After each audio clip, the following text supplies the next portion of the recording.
কবিতা সরস্বতী পুজোতে স্বর্ণশিল্পীর মন। দেশের বন্ধুরা সব করবে মজা সরস্বতী পুজোর দিনে, আর আমরা হেতা করব কাজ কানে হেডফোন দিয়ে। ওদের আছে বান্ধবী কিংবা গার্লফ্রেন্ড, মোদের ওসব নেই কো কিছুই, আছে শুধুই আক্ষেপ।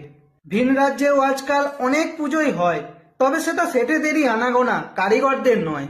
কাজ যত আর্জেন্ট হয় এই পুজো পার্ব নেলে, তাই কাজগুলো তো করতেই হয় মনের কল্পনাকে ভুলে। যতই করি আর্জেন্ট কাজ, যতই থাকি ব্যস্ত, তবু মনের ভিতর কোথাও যেন লাগে বড় কষ্ট। ভোরের দিকে কাজ তুলে যখন ঘাঁটি মোরা ফোন, বন্ধুদের সব স্ট্যাটাস দেখে চোখের কোণে আসে জল।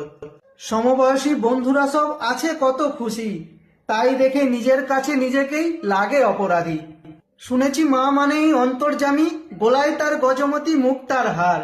এ জনমে নাই বা দিলাম অঞ্জলি, তবু পরজনমে দিও মাগো একটু বিদ্যার ভার। নমস্কার।